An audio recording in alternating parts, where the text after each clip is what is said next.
నమస్కారం BSK news కి స్వాగతం. హెడ్లైన్ చూద్దాం.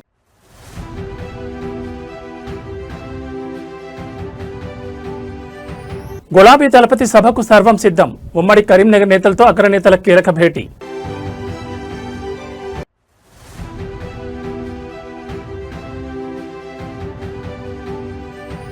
సీఎం నివాసం ముట్టడికి బీజేపీ పిలుపు. ఎక్కడికెక్కడ నేతల గృహ నిర్బంధం.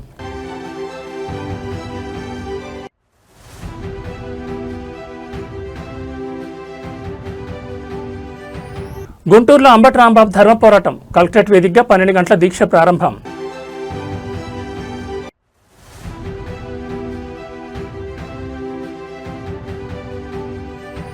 రష్యా చమురుపై ట్రంప్ సర్కార్ యూటర్న్. ఆంక్షల నుంచి మరో 4 రోజుల పాటు మినహాయింపు. ఇక డీటెయిల్స్ చూస్తే దేశ రాజధానిలో కీలక రాజకీయ పరిణామం చోటు చేసుకుంది. ప్రధానమంత్రి నరేంద్ర మోడీ అధ్యక్షతన కేంద్ర కేబినెట్ నేడు అత్యవసర సమావేశం కానుంది. పార్లమెంట్లో మహిళా రిజర్వేషన్ బిల్లుకు సంబంధించి నెలకొన్న తాజా పరిస్థితులు, భవిష్యత్ కార్యాచరణపై ఈ భేటీలో ప్రధాని కీలక నిర్ణయాలు తీసుకున్నట్టు తెలుస్తోంది. మహిళా బిల్లుపై వ్యూహరచన, పార్లమెంట్లో బిల్లు ఎదుర్కొన్న పరిణామాల నేపథ్యంలో మహిళలకు ప్రాతినిధ్యం కల్పించి ఈ కీలక బిల్లును ముందుకు తీసుకెళ్లేందుకు ఉన్న ఇతర మార్గాలపై ప్రభుత్వం చర్చించనుంది. దేశీయంగా ఆర్థిక వ్యవస్థను మరింత బలోపేతం చేసేందుకు తీసుకోబోయే భారీ సంస్కరణలపై ప్రధాని మోడీ ఈ సమావేశంలో ముందడుగు వేనున్నారు. ప్రపంచవ్యాప్తంగా మారుతున్న భౌగోళిక, రాజకీయ పరిణామాల నేపథ్యంలో భారత్ అనుసరించాల్సిన వ్యూహాలపై విదేశాంగ, రక్షణ శాఖల మంత్రులతో ప్రధాని సమీక్షించనున్నారు. మహిళా రిజర్వేషన్ బిల్లు అమల్లో ఎదురవుతున్న అవాంతరాలను అధిగమించి మహిళా సాధికారత దిశగా మోదీ ప్రభుత్వం ఏ విధమైన చారిత్రాత్మక నిర్ణయాలు తీసుకోబోతుందనేది ఇప్పుడు దేశవ్యాప్తంగా ఆసక్తికరంగా మారింది. ఈ సమావేశం ముగిసిన అనంతరం కేంద్రం కీలక ప్రకటన చేసే అవకాశం ఉంది.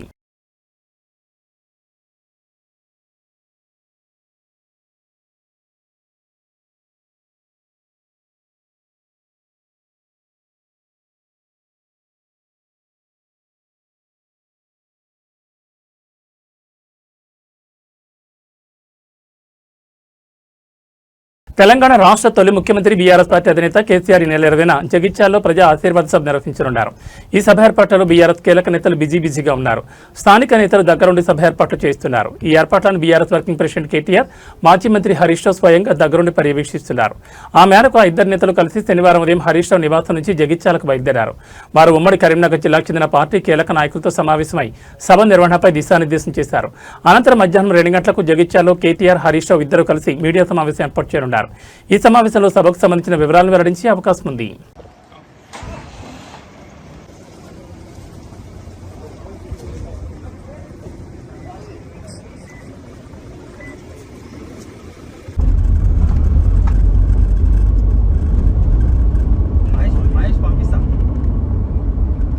హైదరాబాద్ నగరంలో పెను ప్రమాదం తప్పింది. కూకట్పల్లి కేహెచ్పీ ప్రధాన రహదారిపై వెళ్తున్న ఒక ప్రైవేట్ ట్రావెల్స్ బస్సులో ఒక్కసారిగా మంటలు చెలరేగడం కలకలం రేపింది. సకాలంలో సిబ్బంది స్పందించడంతో పెను ముప్పు తప్పింది. కేపీహెచ్బీ నుండి ఎస్ఆర్ నగర్ వైపు వెళ్తుండగా మెట్రో పిల్లర్ నెంబర్ 734 వద్ద ప్రమాదం జరిగింది. ప్రమాదానికి గురైన బస్సు నెంబర్ NL02B9955. ఇది హైదరాబాద్ నుంచి పాలకొల్లు వెళ్లాల్సింది. బస్సులో మంటలు రావడం గమనించిన సిబ్బంది వెంటనే అప్రమత్తమయ్యారు. బస్సును పక్కకు నిలిపివేసి లోపల ఉన్న ప్రయాణికులను హుటాహుటిన కిందకు దింపేశారు. దీంతో ఎవరికీ ఎటువంటి ప్రాణహాని జరగలేదు. సమాచారం అందుకున్న అగ్నిమాపక సిబ్బంది వెంటనే ఘటనా స్థలానికి చేరుకున్నారు. ఫైర్ ఇంజన్ల సహాయంతో మంటలను పూర్తిగా అదుపులోకి తీసుకొచ్చారు. అయితే ఈ ప్రమాదం కారణంగా కేపీహెచ్బీ ఎస్ఆర్ నగర్ ప్రధాన రహదారిపై భారీగా ట్రాఫిక్ జామ్ ఏర్పడింది. పోలీసులు ట్రాఫిక్ను క్రమబద్ధీకరించే పనిలో ఉన్నారు.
తెలంగాణలో రాజకీయ వాతావరణం ఒక్కసారిగా వేడెక్కింది. బీజేపీ రాష్ట్ర అధ్యక్షుడు రామచంద్రరావును పోలీసులు హౌస్ అరెస్ట్ చేశారు.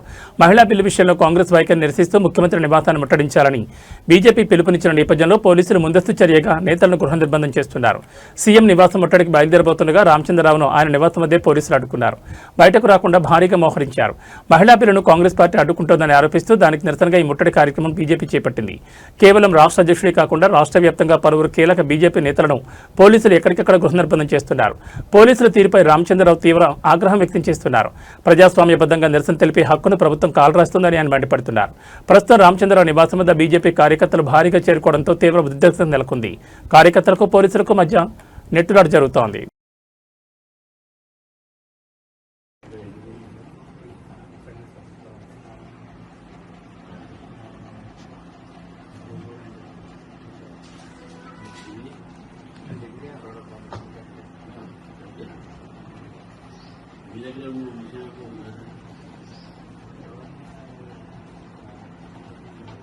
గుంటూరు జిల్లా రాజకీయాలు ఒక్కసారిగా వేడెక్కాయి. మాజీ మంత్రి వైసీపీ సీనియర్ నేత అంబటి రాంబాబు జిల్లా కలెక్టరేట్ వేదికగా నిరసన బాటపట్టారు. తనపై జరిగిన దాడులు పోలీసుల తీరు నిరసిస్తూ ఆయన 12 గంటల పాటు నిరాహార దీక్ష దిగారు. గుంటూరు జిల్లా కలెక్టరేట్ కార్యాలయం ఎదుట ఉదయం 6 గంటల నుంచి సాయంత్రం 6 గంటల వరకు గత కొన్ని రోజులుగా తన నివాసం మరియు కార్యాలయంపై జరిగిన దాడులను అంబటి రాంబాబు తీవ్రంగా ఖండిస్తున్నారు. తన ఇల్లు కార్యాలయంపై దాడులకు పాల్పడిన వారిని వెంటనే గుర్తించి అరెస్ట్ చేయాలి. కస్టడీలో ఉన్న సమయంలో తనను శారీరకంగా మానసికంగా హింసించిన పోలీసు అధికారులపై కఠిన చర్యలు తీసుకోవాలి. తనపై అక్రమ కేసులు బరాయించారని తక్షణమే ఉన్నతాధికారులు జోక్యం చేసుకోవాలని డిమాండ్ చేస్తున్నారు. అంబటి రాంబాబు దీక్షకు మద్దతుగా వైసీపీ నాయకులు కార్యకర్తలు పెద్ద ఎత్తున కలెక్టరేట్ వద్దకు చేరుకుంటున్నారు. దీంతో పోలీసులు అక్కడ భారీగా మోహరించారు. నిరసన ప్రదర్శనలు జరగకుండా ముందస్తు చర్యలు చేపట్టారు. ప్రభుత్వం స్పందించే వరకు తన పోరాటం ఆపబోనని అంబటి రాంబాబు స్పష్టం చేశారు.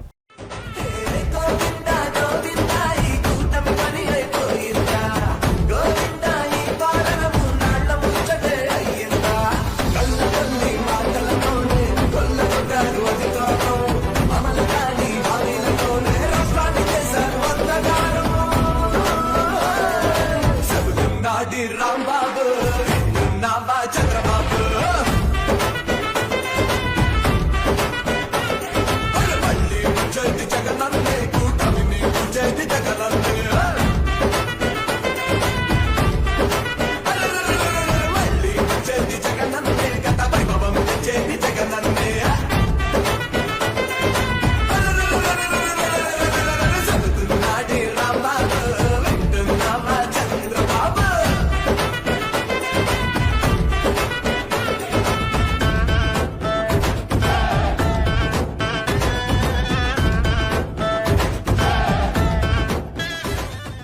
గత కొంతకాలంగా సోషల్ మీడియాలో తనపై జరుగుతున్న అసత్య ప్రచారాలపై వైఎస్ భారతిరెడ్డి తీవ్రంగా స్పందించారు. తన వ్యక్తిత్వాన్ని హననం చేసేలా తప్పుడు కథనాలను ప్రచారం చేస్తున్న గూగుల్, మెటా, ఎక్స్, యూట్యూబ్ వంటి దిగ్గజ సంస్థలకు ఆమె లీగల్ నోటీసులు జారీ చేశారు.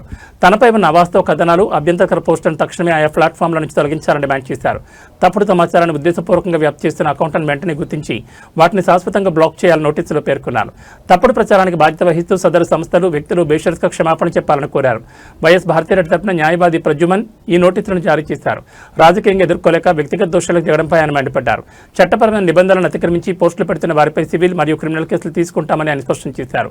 ప్రముఖ నాయకురాలిగా ఉన్న వైఎస్ భారతిరెడ్డి నేరుగా సోషల్ మీడియా దిగ్గజాలకు నోటీసులు ఇవ్వడం ఇప్పుడు జాతీయ స్థాయిలో చర్చనీయాంశంగా మారింది. దీనిపై గూగుల్, మెటా వంటి సంస్థలు ఎలా స్పందిస్తాయో వేచి చూడాలి.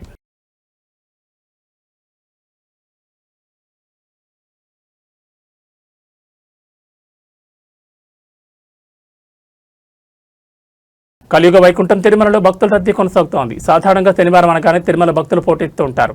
అయితే ఈ వారం రద్దీ గతంతో పోలిస్తే స్వల్పంగా తగ్గినట్టు తెలుస్తోంది. ప్రస్తుతం శ్రీవారి దర్శనానికి పడుతున్న సమయం మరియు నిన్నటి ఆదాయ వివరాలను టీటీడీ వెల్లడించింది. ప్రస్తుతం వైకుంఠం క్యూ కాంప్లెక్స్లోని 11 కంపార్ట్మెంట్లలో భక్తులు వేచి ఉన్నారు. టోకెన్ లేని భక్తులకు దర్శనం కావడానికి సుమారు 6 గంటల సమయం పడుతోంది. దివ్య దర్శనం మరియు సర్వదర్శనం టోకెన్ కలిగిన భక్తులకు 3 నుంచి 4 గంటల స్వామివారి దర్శనం పూర్తవుతోంది. ప్రత్యేక ప్రవేశ దర్శనం టికెట్లు ఉన్న భక్తులకు 2 నుంచి 3 గంటల సమయం పడుతోంది. నిన్న ఒక్కరోజే 69,049 మంది భక్తులు శ్రీవారిని దర్శించుకున్నారు. మొక్కులు తీర్చుకున్న వారి సంఖ్య 23,842గా నమోదైంది. భక్తులు సమర్పించిన కానుకల ద్వారా స్వామివారికి 3.57 కోట్ల రూపాయల ఆదాయం సమకూరినట్లు అధికారులు తెలిపారు.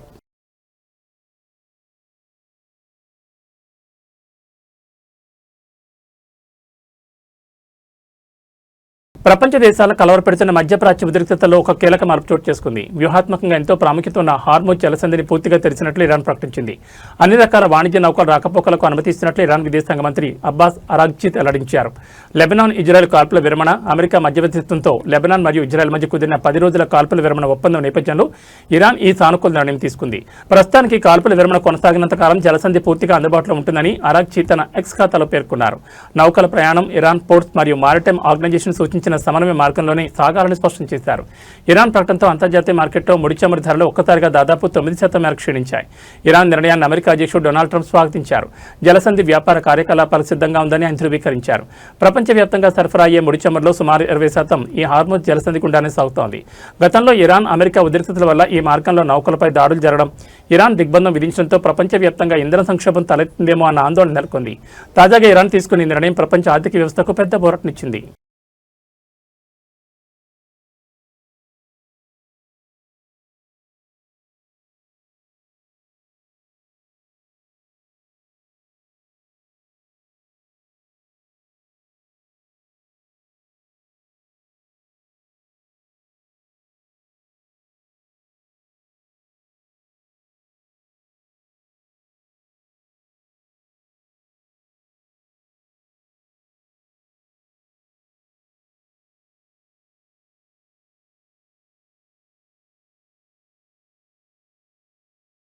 క్యాన్సర్ అనగానే ఆపరేషన్లు, కీమోథెరపీలు, రేడియేషన్లు గుర్తొస్తాయి. కానీ ఇప్పుడు బ్రెస్ట్ క్యాన్సర్ గడ్డలను తొలగించడానికి వైద్యులు అత్యంత ఆధునికమైన సులభతరమైన పద్ధతిని అందుబాటులోకి తెస్తున్నారు.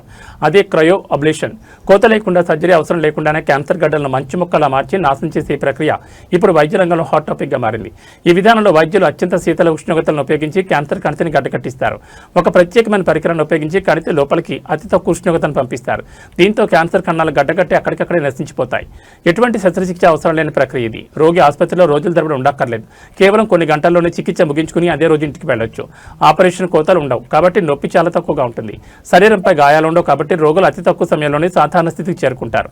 సాధారణంగా బ్రెస్ట్ క్యాన్సర్ చికిత్సలో వచ్చే మచ్చలు, ఇతర ఇబ్బందులు ఈ పద్ధతిలో ఉండవని వైద్య నిపుణులు చెప్తున్నారు. ఇది రోగులకు మానసిక ధైర్యాన్ని ఇవ్వడమే కాకుండా చికిత్స వ్యయాన్ని కూడా తగ్గించే అవకాశం ఉందని ఆశాభావం వ్యక్తం చేస్తున్నారు.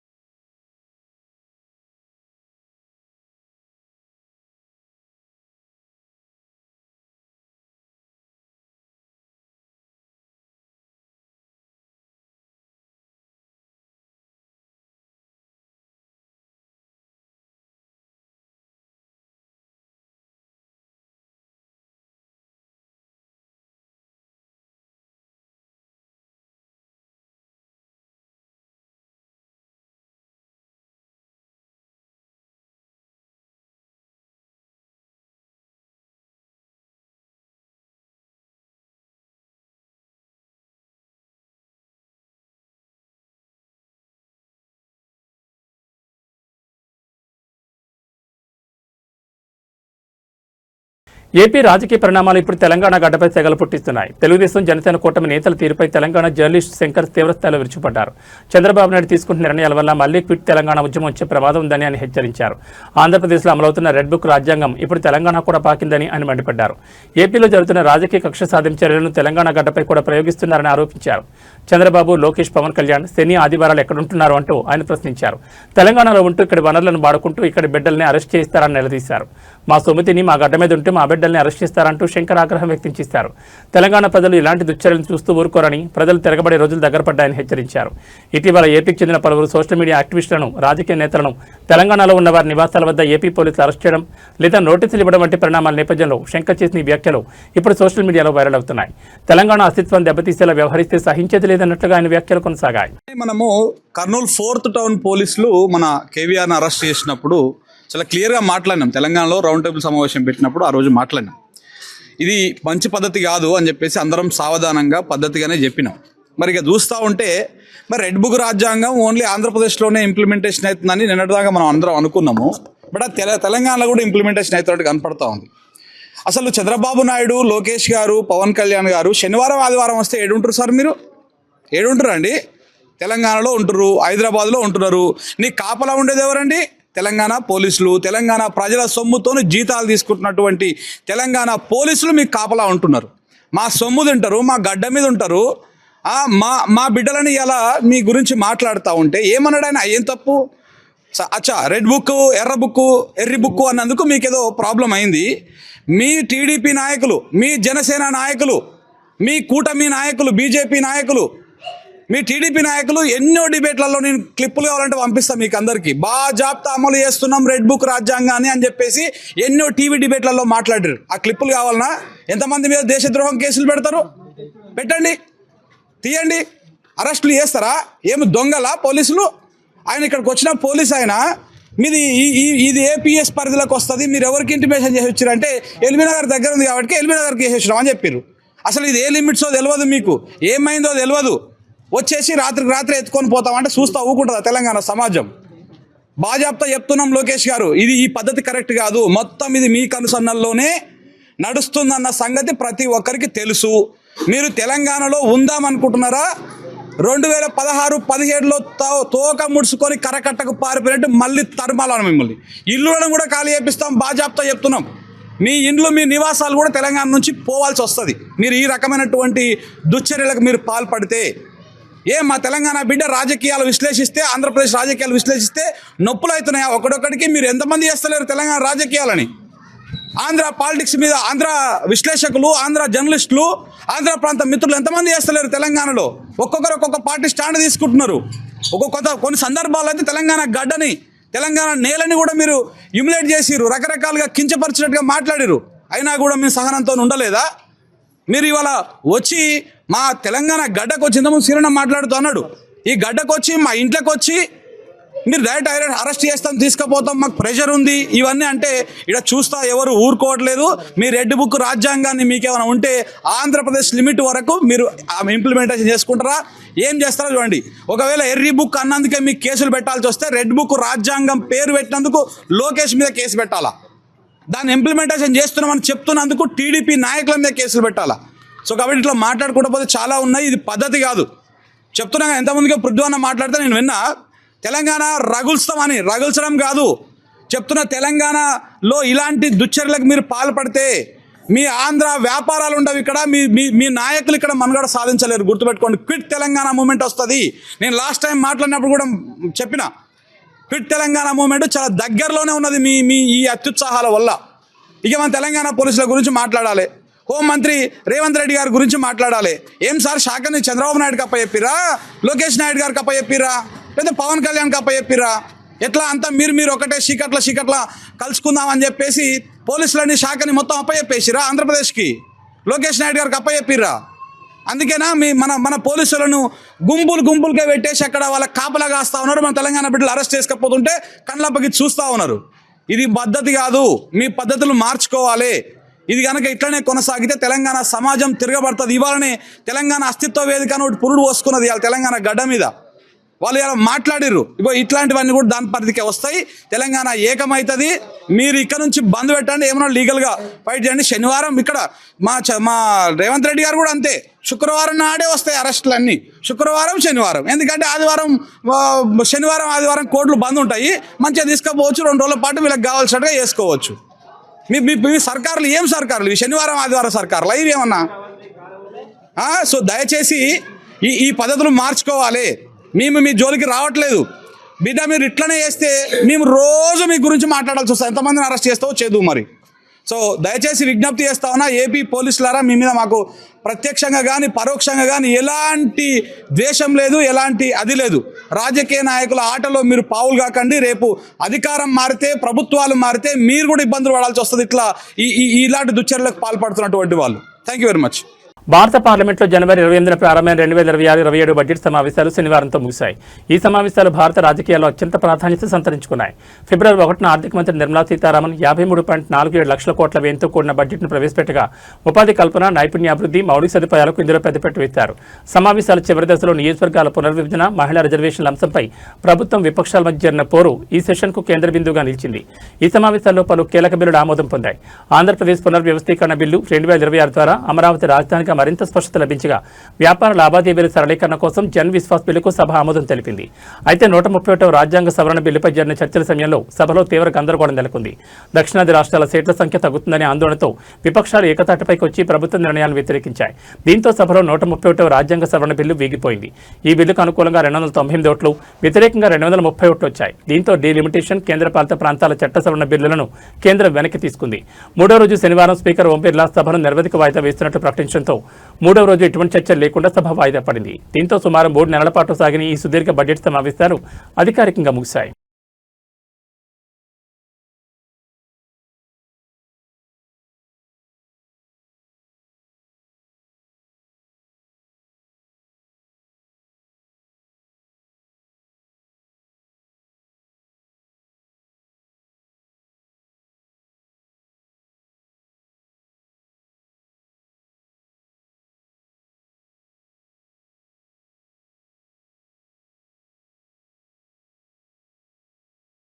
అంతర్జాతీయ మార్కెట్లో ఆకాశాన్ని అంటుతున్న ఇంధన ధరలను అదుపు చేసేందుకు అమెరికా అధ్యక్షుడు డొనాల్డ్ ట్రంప్ యంత్రాంగం అనూహ్య నిర్ణయం తీసుకుంది. రష్యా చమురు, పెట్రోలియం ఉత్పత్తుల విక్రయాలపై విధిస్తున్న ఆంక్షల నుంచి మరో 4 రోజుల పాటు మినహాయింపిస్తున్నట్లు తాజాగా ప్రకటించింది. 2 రోజుల క్రితమే ఎలాంటి మినహాయింపులు ఇవ్వమని ప్రకటించి శుక్రవారం రోజు మినహాయింపిస్తున్నట్లు ఉత్తర్వులు జారీ చేసింది. అమెరికా ట్రెజరీ విభాగం తీసుకున్న నిర్ణయం ఇప్పుడు ప్రపంచవ్యాప్తంగా చర్చనీయాంశమైంది. నిజానికి రష్యా, ఇరాన్ చమురుపై ఎలాంటి మినహాయింపులు ఇచ్చే ప్రసక్తే లేదని America treasury secretary scout Besant కేవలం 2 రోజుల క్రితమే కొండబద్దలుకొట్టారు. దీంతో భారత్పై తీవ్ర ప్రభావం పడే అవకాశం ఉందని అంతా భావించారు. కానీ అకస్మాత్తుగా ఈ నిర్ణయాన్ని మార్చుకుంటూ మే 16వ తేదీ వరకు సడలింపును పొడిగించింది అమెరికా.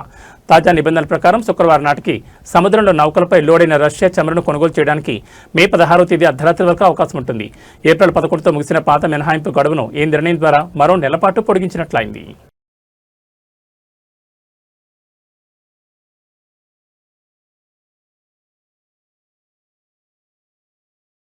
ఏబీ బులెటిన్ విశేషాలు. నమస్కారం.